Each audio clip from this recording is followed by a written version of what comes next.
Boa noite, meus irmãos. É com muita alegria que mais uma vez nos encontramos no nosso canal do YouTube, Encontrando o Espiritismo.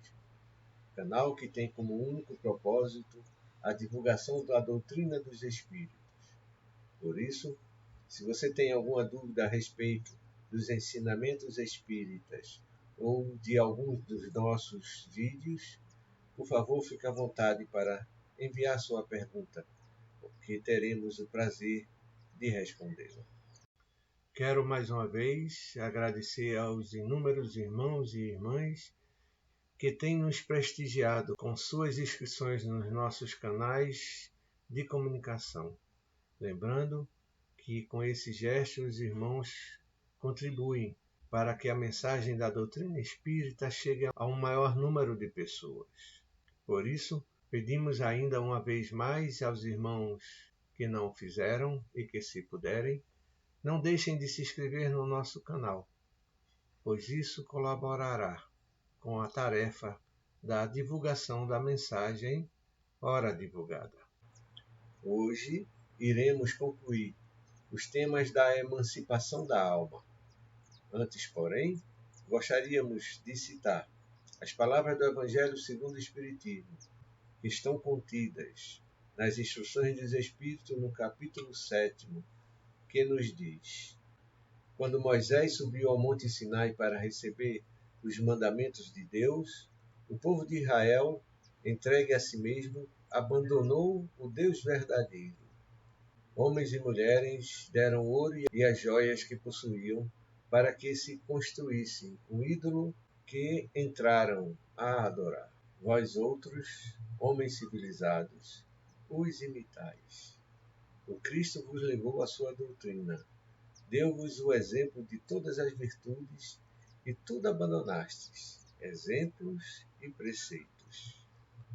Concorrendo para isto com as vossas paixões, fizeste um Deus a vosso jeito, segundo uns, terrível e sanguinário, segundo outros, alheado dos interesses do mundo.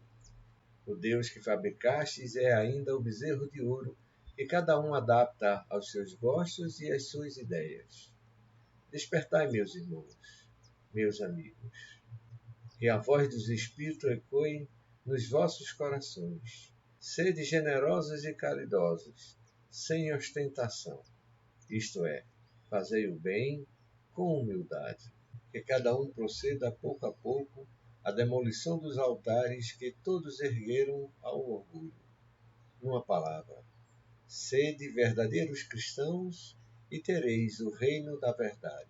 Não continueis a duvidar da bondade de Deus, quando dela vos dá Ele tantas provas.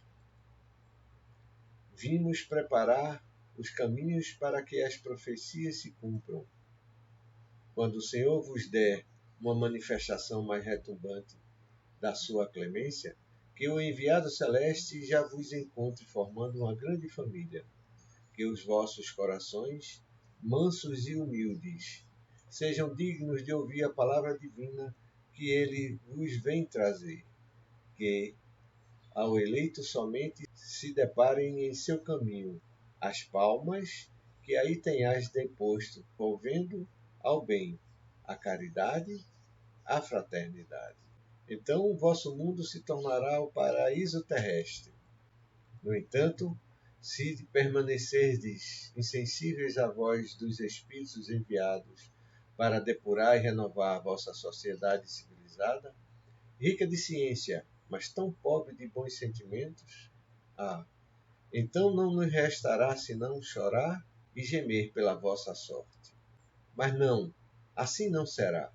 Voltai para Deus, vosso Pai, e todos nós que houvermos contribuído para o cumprimento da sua vontade, entoaremos o cântico de ação de graças, agradecendo-lhe a inesgotável bondade e glorificando-o por todos os séculos dos séculos. Que assim seja. Palavras do Espírito Lacordaire, transmitida em Constantina, no ano de 1863, para a nossa reflexão. Muito bem. Com essas palavras ditas, Passemos à nossa temática propriamente dita da noite de hoje, onde daremos conclusão aos temas abordados a respeito da emancipação da alma, abordando hoje o sonambulismo, a telepatia, a bicorporeidade e bilocação, a mediunidade e o êxtase. E falaremos, ainda dependendo do tempo que nos for possível, alguns fenômenos que registraram os acontecimentos da emancipação da alma. Abordando então inicialmente o sonambulismo, buscamos o Livro dos Espíritos, na questão 425, quando Kardec obteve a seguinte resposta à pergunta que fez à espiritualidade, para entendermos mais adequadamente o significado do sonambulismo. Questionou Kardec a espiritualidade. O sonambulismo natural tem alguma relação com os sonhos? Como explicá-lo? E a espiritualidade respondeu: é um estado de independência do espírito, mais completo do que o sonho, estado em que maior amplitude adquirem suas faculdades. A alma tem então percepções de que não dispõe no sonho, que é um estado de sonambulismo imperfeito.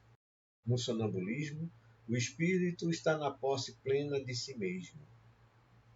Os órgãos materiais, achando-se de certa forma em estado de catalepsia, deixam de receber as impressões exteriores.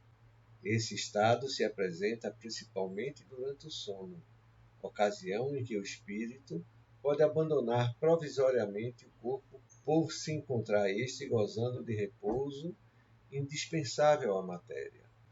Ou seja, com essas palavras, a espiritualidade nos dá a entender claramente que o estado do sonambulismo é um estado de consciência assumida pela condição do ser espiritual, da consciência que passa a ter do seu momento existencial, que vai bem além dos 5 sentidos e até mesmo daquele adquirido em estado de sonolência ou de sono.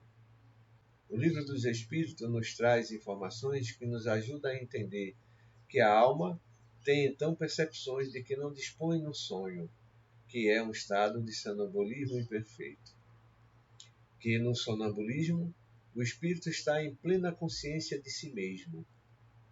Os órgãos materiais, achando-se de certa forma em estado de catalepsia, deixam de receber as impressões exteriores.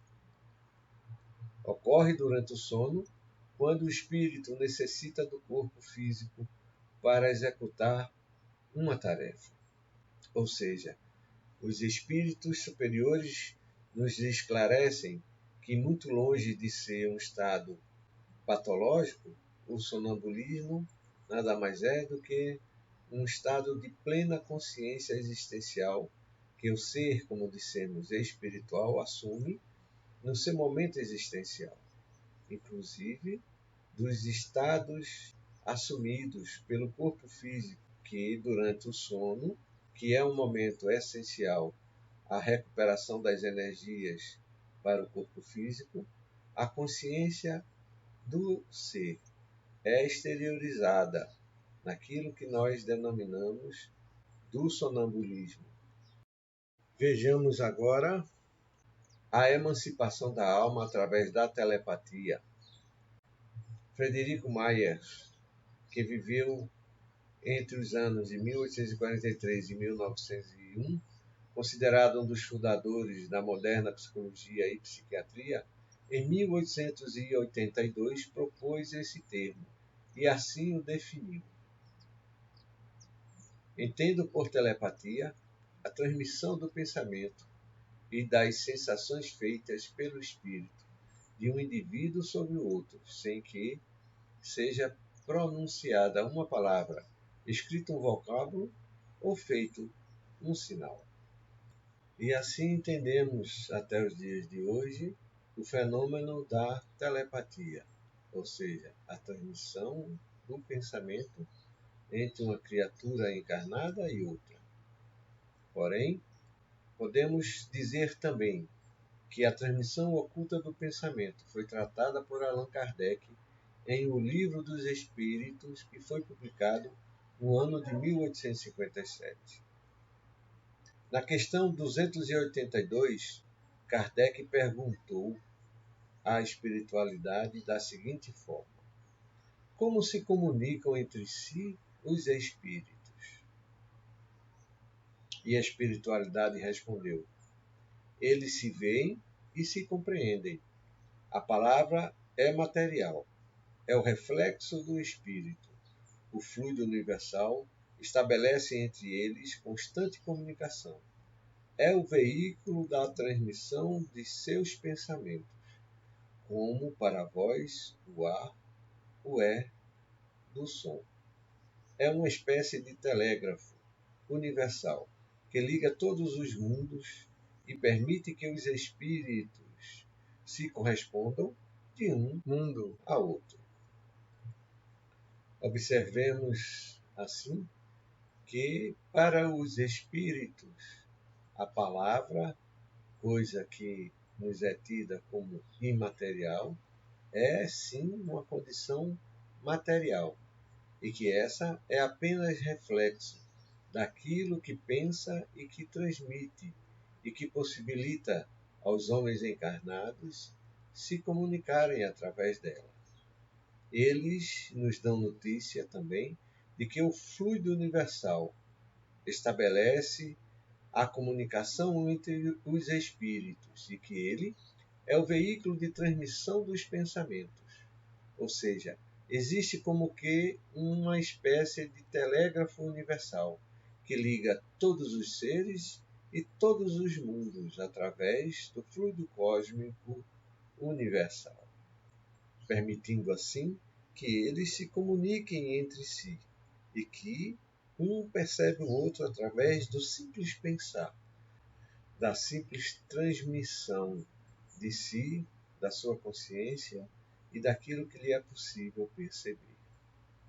E continuam os espíritos a nos dizer: o pensamento pode ser transmitido estando-se acordado ou dormindo, estando encarnado ou desencarnado, dependendo da sintonia ou tipo de pensamento emanado pelo ser.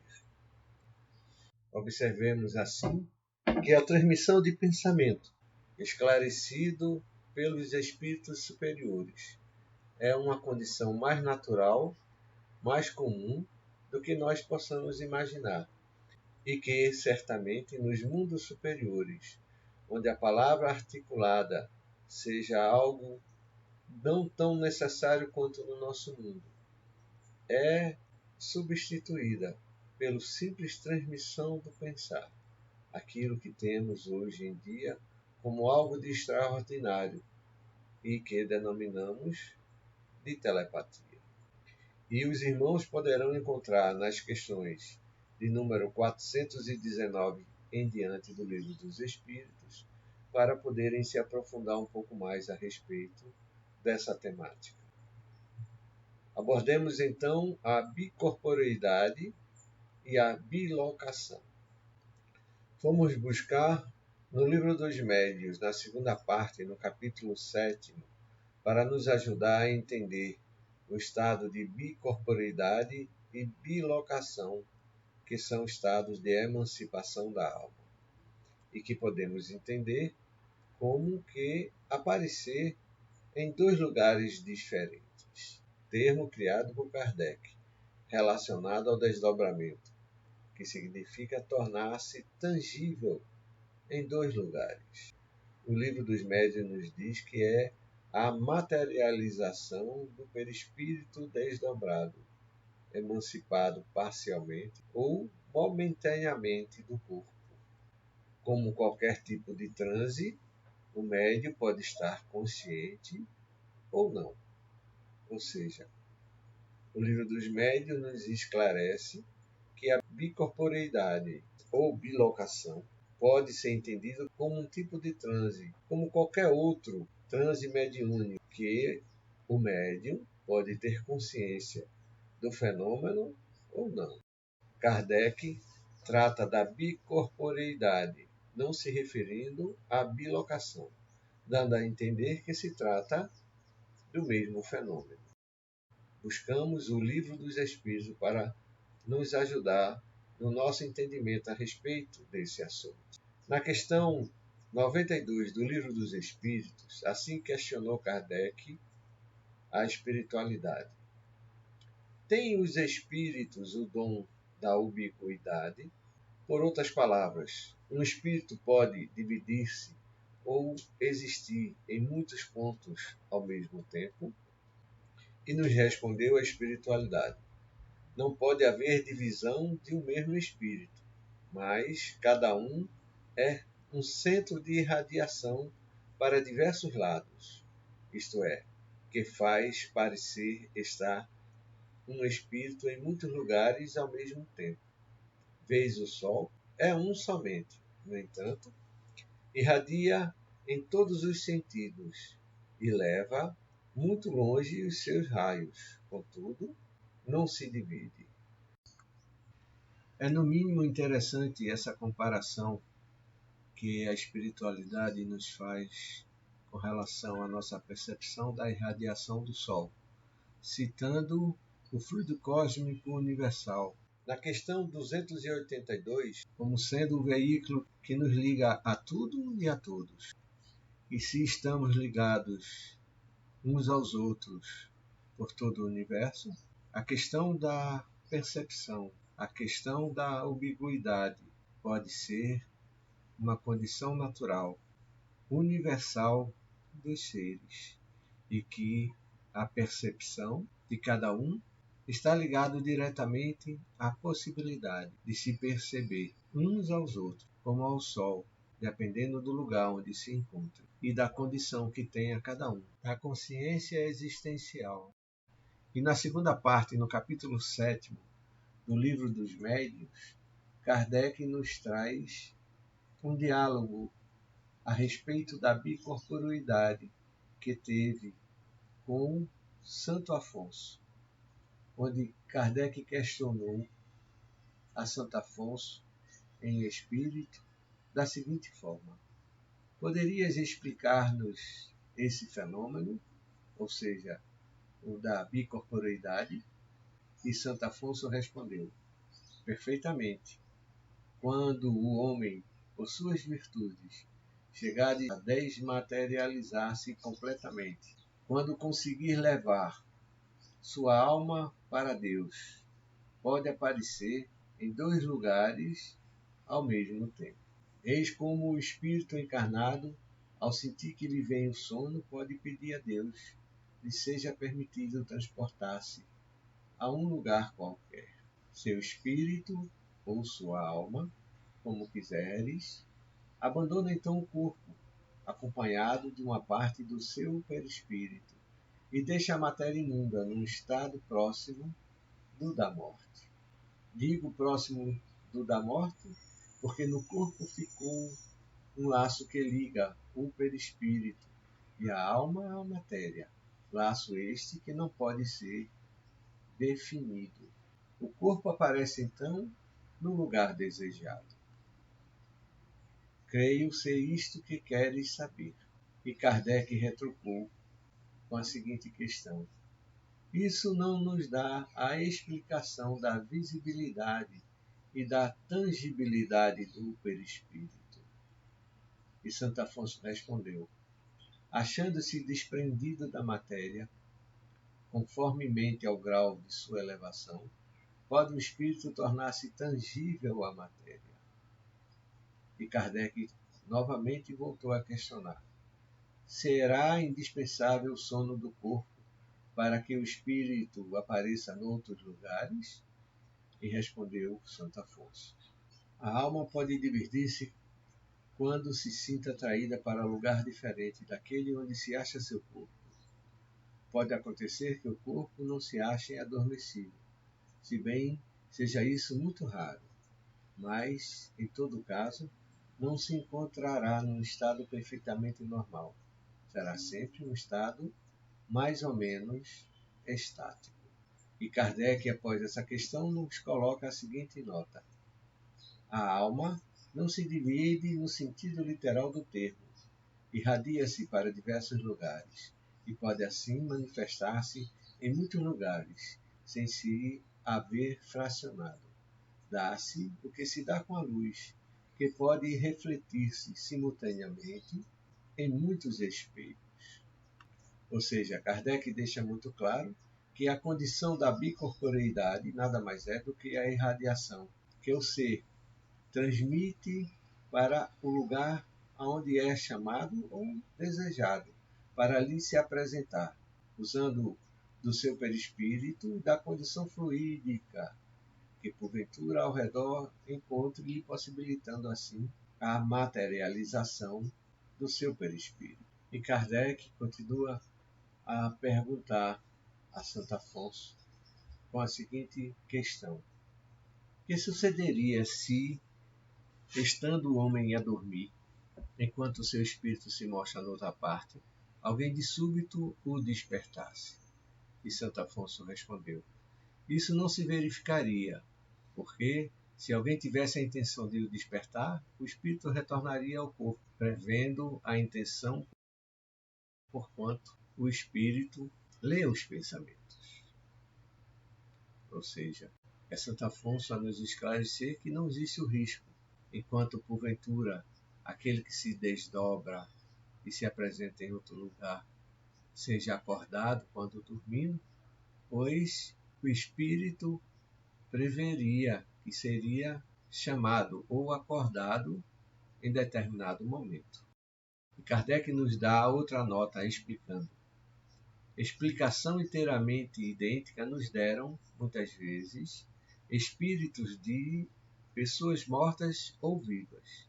Santo Afonso explica o fato da dupla presença, mas não a teoria da visibilidade ou da tangibilidade. Ou seja, é Kardec nos dizendo que o que disse Santo Afonso foi confirmado por outros espíritos e que Santo Afonso explica ou nos dá uma noção de como se processa a questão da bicorporeidade. Entretanto, não nos traz uma teoria de como isso funciona, como isso se processa ou como isso acontece no seu funcionamento. E aqui nós temos alguns médios de bicorporeidade que nos conta a história e que facilmente quem desejar pesquisar encontrará facilmente pela internet. E citamos Francisco de Assis, o Santo Antônio de Pádua, o Santo Afonso, o Padre Pio e Eurípides Barçanufo.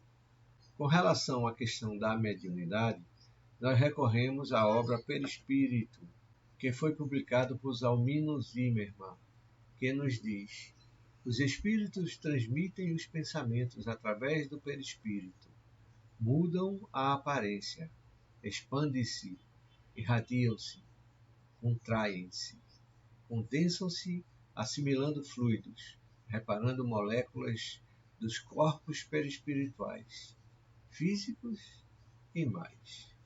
Comunicam-se do mundo espiritual com o mundo material. Quando encarnado, ligado ao corpo pelo perispírito, não se encontra distante do mundo material ou espiritual. Na obra O Consolador, Emmanuel, na questão 49, nos diz: o sonho representa a liberdade relativa do espírito prisioneiro da terra, quando, então, se poderá verificar a comunicação intervivos e, quando possível, as visões proféticas. Fatos esses sempre organizados pelos mentores espirituais na elevada hierarquia, obedecendo a fins superiores, e quando o encarnado, em temporária liberdade, pode receber a palavra e a influência diretas de seus amigos e orientadores do plano espiritual.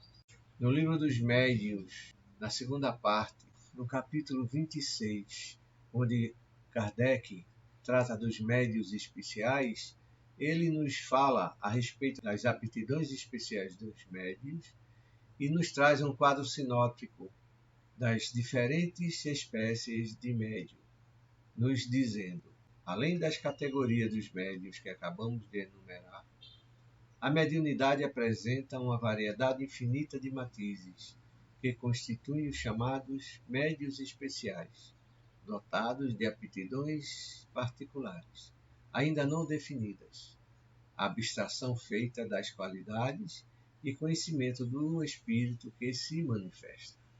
Ou seja, com essas palavras podemos entender que Kardec nos transmite que existe uma quantidade infinita de tipos de médiuns, que não existem duas mediunidades iguais, que praticamente a mediunidade está ligada diretamente à condição evolutiva, não só do médium que a recebe, mas como também a do espírito, que segundo as suas possibilidades realiza a comunicação.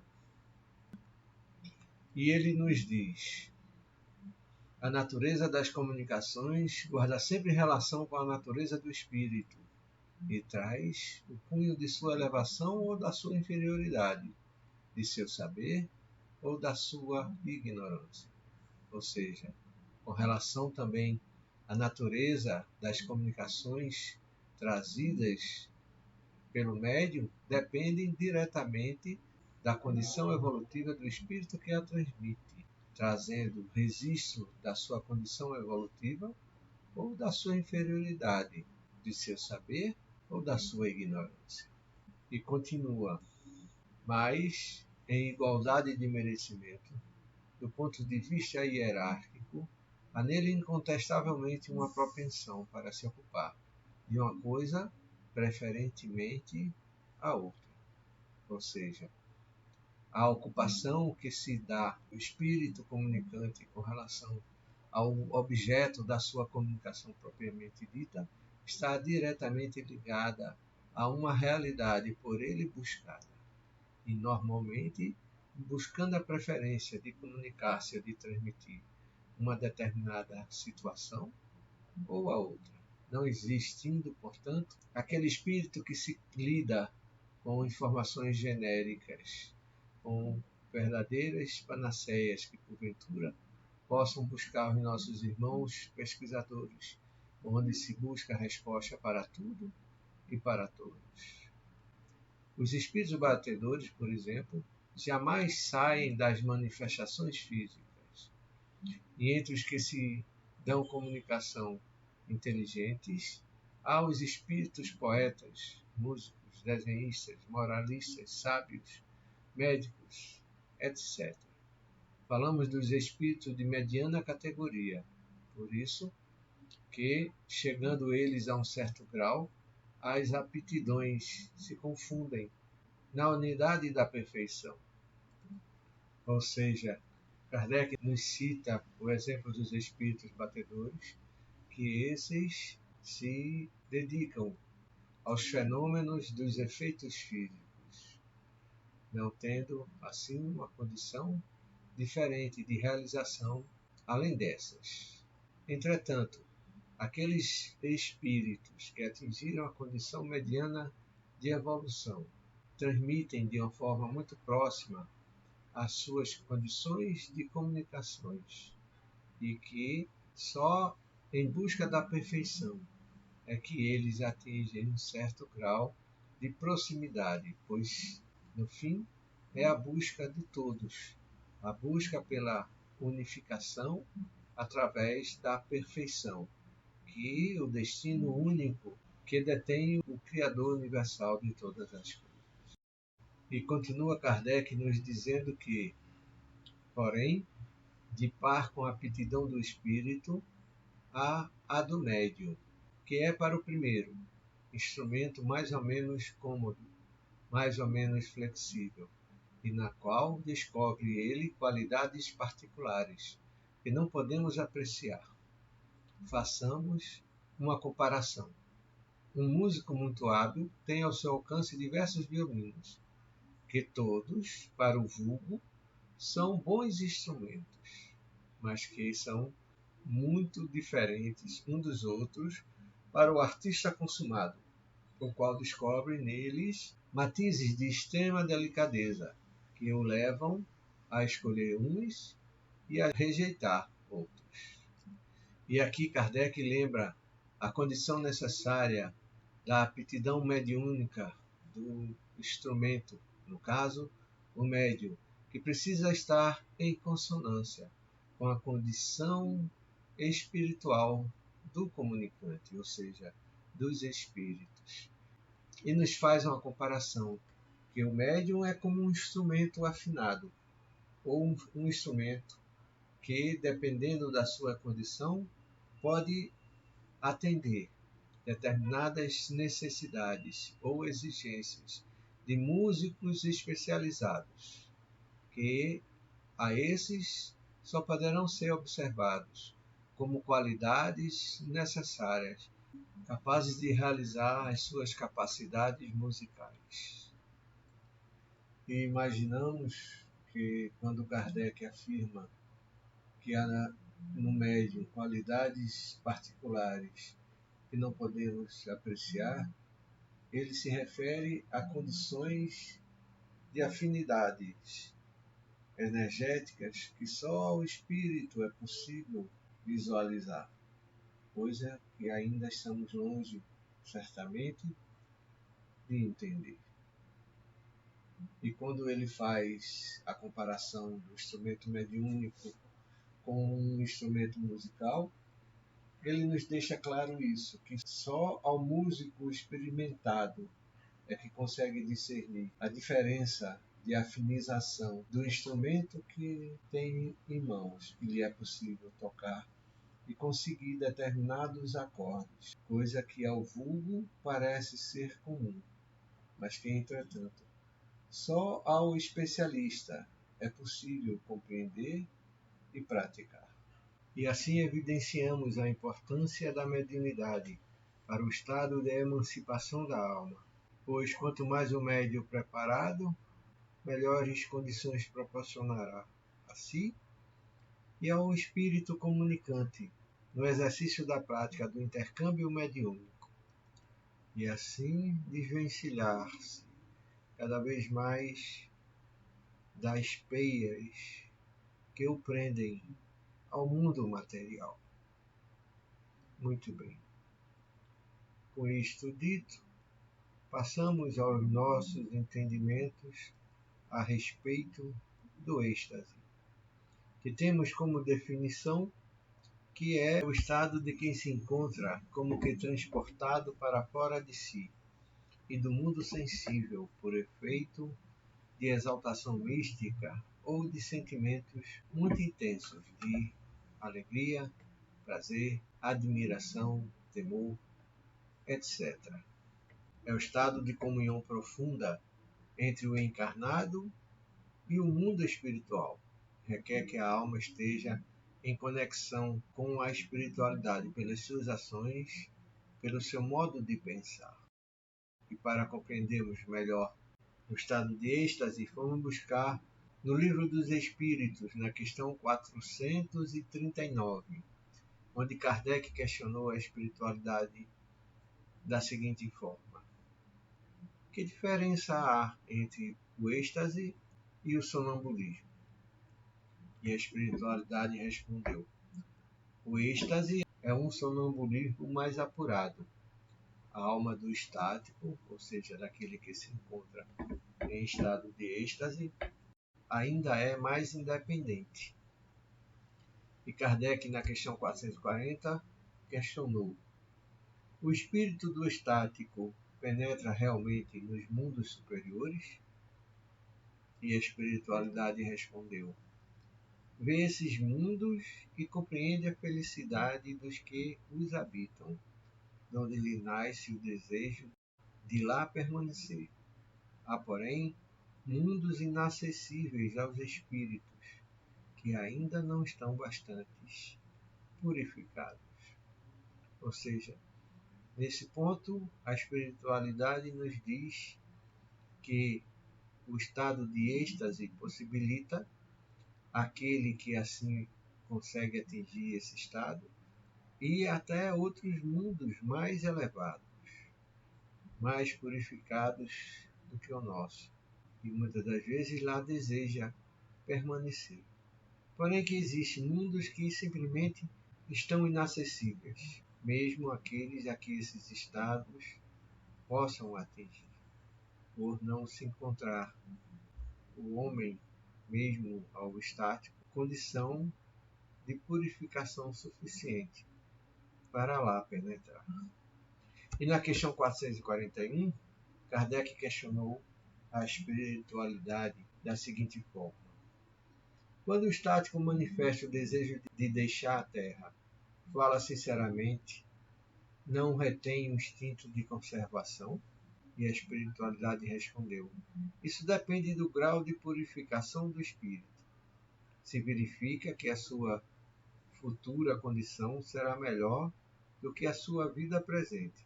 Esforça-se para desatar os laços que o prendem à Terra.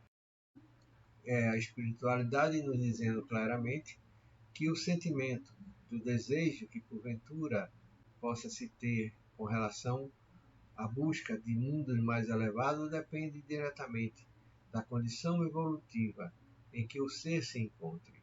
E aí estará diretamente ligado à sinceridade de seu sentimento, pela busca de uma vida melhor ou simplesmente pela possibilidade de estar num lugar mais elevado.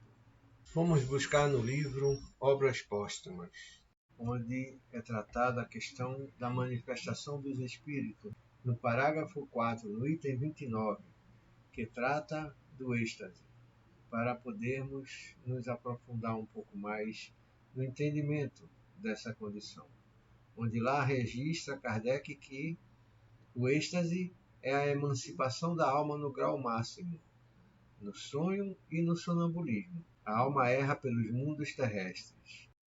No êxtase, penetra no mundo desconhecido, no mundo dos espíritos etéreos, com os quais entra em comunicação, sem, todavia, poder ultrapassar certos limites, que ela não poderia transpor sem quebrar totalmente os laços que o prendem ao corpo.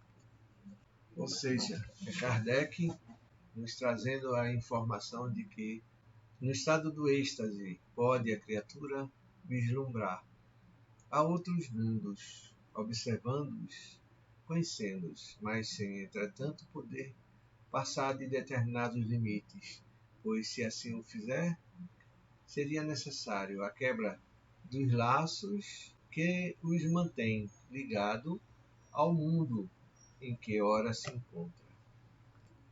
O que seria inadmissível, pois, para permanecer nos mundos mais elevados, a criatura necessita conquistar determinadas características evolutivas para ali permanecer em plena condição existencial.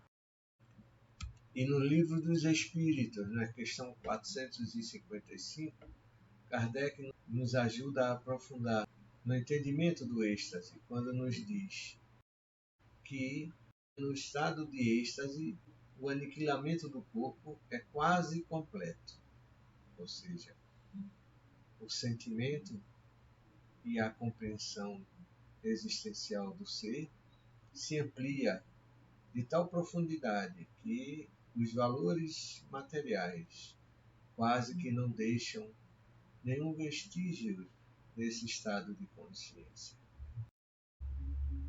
Nesse estado, desaparecem todos os pensamentos terrestres, cedendo lugar ao sentimento apurado, que constitui a essência mesma do nosso ser imaterial. Fica ali somente a vida orgânica, sentindo-se que a alma se acha presa unicamente por um fio, que, mais um pequeno esforço, quebraria sem remissão. Então, é a espiritualidade nos dizendo, através do Livro dos Espíritos, na questão 455, que no estado de êxtase existe apenas uma tênue ligação entre o ser espiritual e o ser material, nos ajudando assim a compreender a questão das possibilidades de emancipação da alma.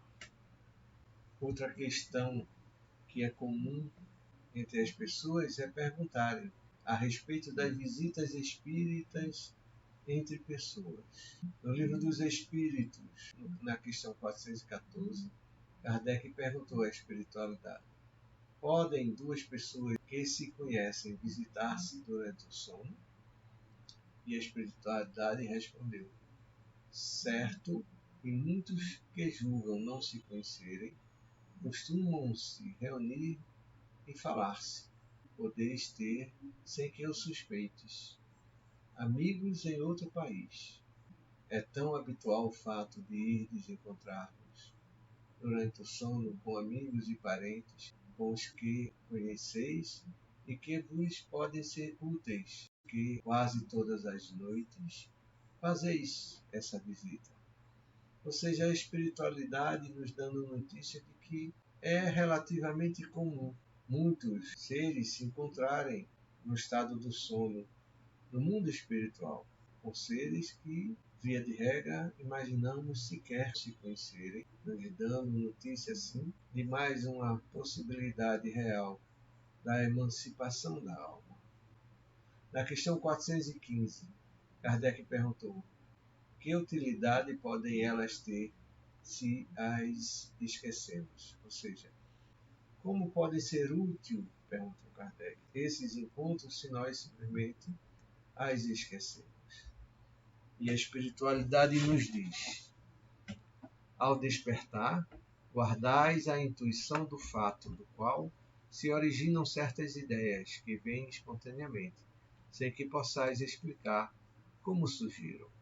Ou seja, é a espiritualidade nos dando notícia que, muito longe daquilo que imaginamos, aquilo que nos lembramos, ou que pomos em prática, ou que realizamos, advém, via de regra, de um sonho não lembrado, podemos dizer assim, de uma experiência vivida quando desdobrado durante o sonho, pelo contato, pela convivência com esses seres que nos ajudam e muitas das vezes nos orientam.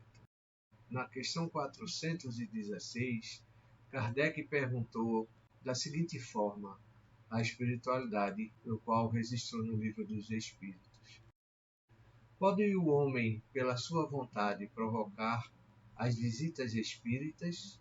Pode, por exemplo, dizer, quando está para dormir, quero esta noite encontrar-me em espírito com fulano, quero falar-lhe para dizer isto? E a espiritualidade nos respondeu: o que se dá é o seguinte: adormecendo o homem, seu espírito desperta, e muitas vezes, nada disposto se mostra a fazer o que o homem resolvera, porque a vida deste pouco interessa ao seu espírito, uma vez desprendido da matéria. Ou seja, é a espiritualidade nos dando notícia de que muitas das vezes, quando dormimos, assumimos um estado de consciência, muitas das vezes diverso daquele que alimentamos enquanto no mundo material, enquanto conscientes no mundo material, pois os valores espirituais comumente são diferentes daqueles que alimentamos na nossa vida terrestre. E continua respondendo: isso com relação aos homens, já bastante elevados espiritualmente. Os outros passam de modo muito diverso a fase espiritual de sua existência terrena.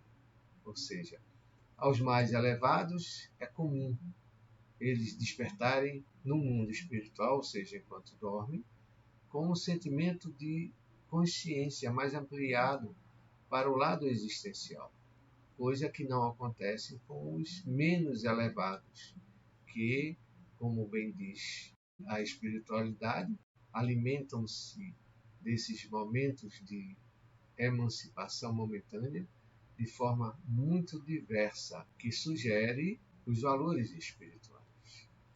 E continua: entregam-se às paixões que os escravizam ou se mantêm inativos.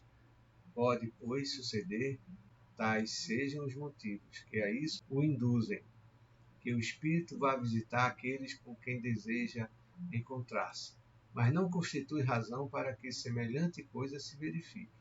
O simples fato de ele o querer, quando desperto. Ou seja, é a espiritualidade nos dizendo que quando dormimos, ou seja, despertamos para o mundo espiritual, nós somos direcionados ou nos dirigimos para as situações das quais estamos ligados em sentimento, em pensamento. Mas que isso não quer dizer que seja exatamente semelhante àquilo que foi alimentado como busca, enquanto consciente na vida material. E aqui passamos a ver alguns fenômenos que caracterizam da emancipação da alma, buscando definir que fenômenos são acontecimentos observáveis, particularmente algo especial, que literalmente significa dizer algo que pode ser visto, palavra derivada do grego fenômeno, que significa observável.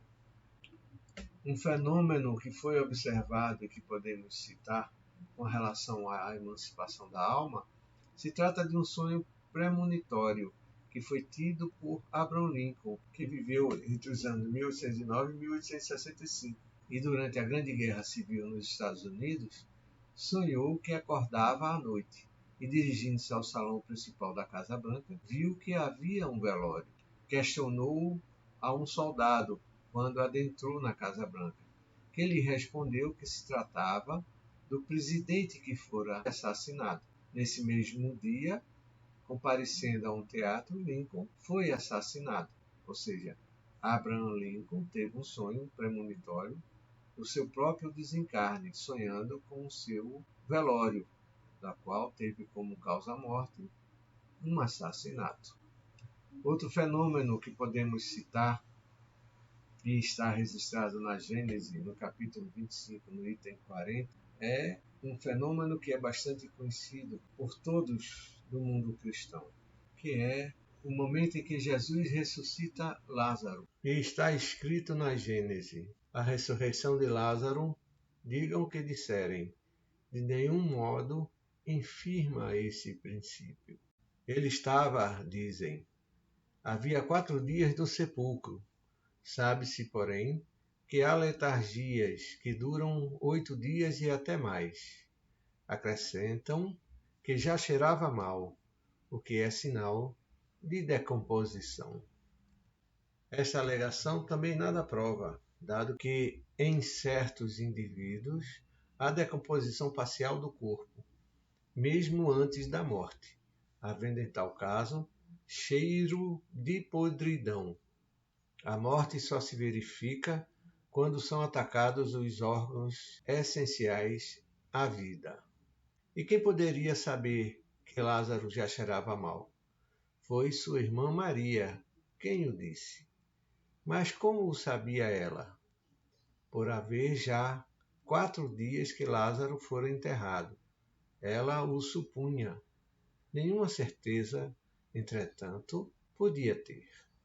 Ou seja, é a ressurreição de Lázaro explicado à luz da razão. À época de Jesus, os fenômenos de catalepsia e letargia eram desconhecidos dos cristãos à época, e por isso o julgaram morto, e que Jesus o ressuscitara. Outros fenômenos também registrados na Gênese, essa feita no capítulo 15, nos itens 37 e 38, são a filha de Jairo e a filha da viúva de Naim.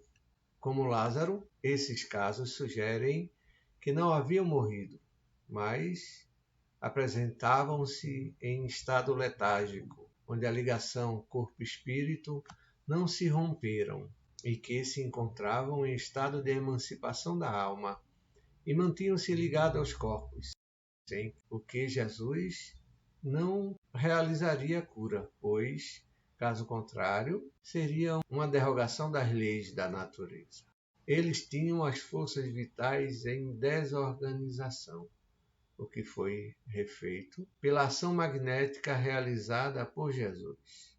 Nos esclarece o codificador na obra A Gênese. Outro fenômeno que de forma semelhante trazemos ao nosso estudo da noite de hoje é o que se encontra no Evangelho de Lucas, no capítulo 5, versículo de 1 a 7, onde diz: Jesus, se dirigindo aos pescadores, disse: Avança para o mar e lança as tuas redes de pescar.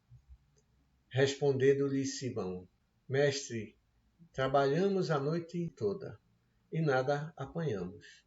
Contudo, pois que mandais, lançarei a rede. Tendo-a lançado, apanharam tão grande quantidade de peixes que a rede se rompeu. Acenaram para os companheiros, então, que estavam na outra barca, a fim de que viessem ajudá-los. Eles vieram e encheram de tal modo as barcas, que por pouco estas não se submergiram.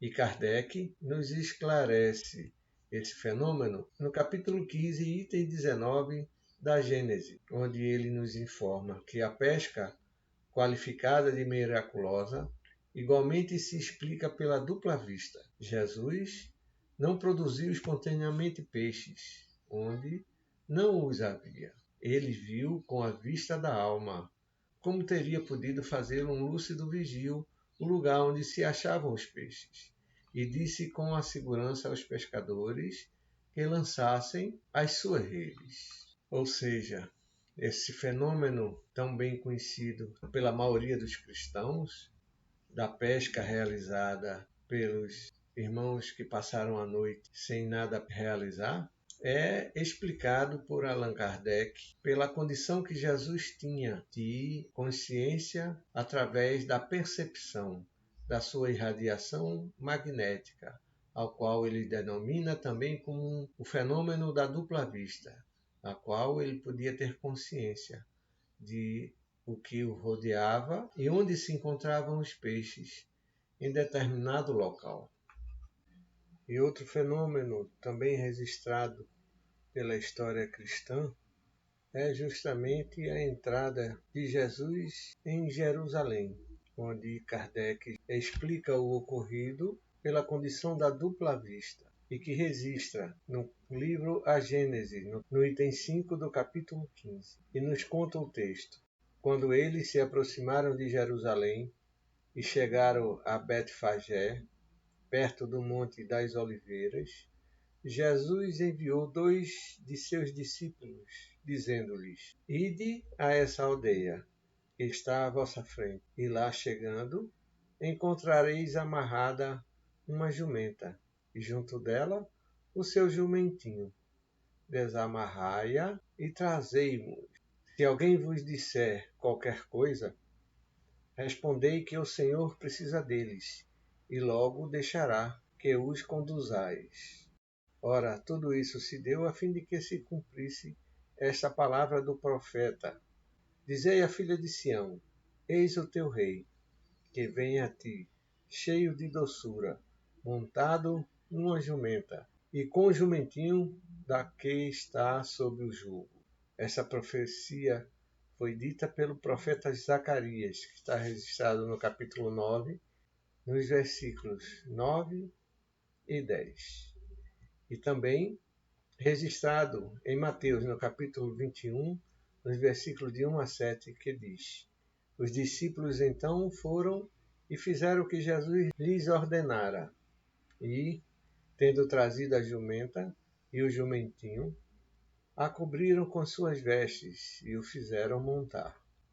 Como veem, meus irmãos, é mais uma passagem da vida de Jesus que o Espiritismo vem elucidar através dos esclarecimentos dos fenômenos da emancipação da alma, com a condição da dupla vista, que nada mais é a condição, como ensina a codificação espírita, a condição que tem o ser de perceber e de conhecer a distância através da sua exteriorização magnética, aquilo que lhe é possível, aquilo que ele tem como propósito e objetivo.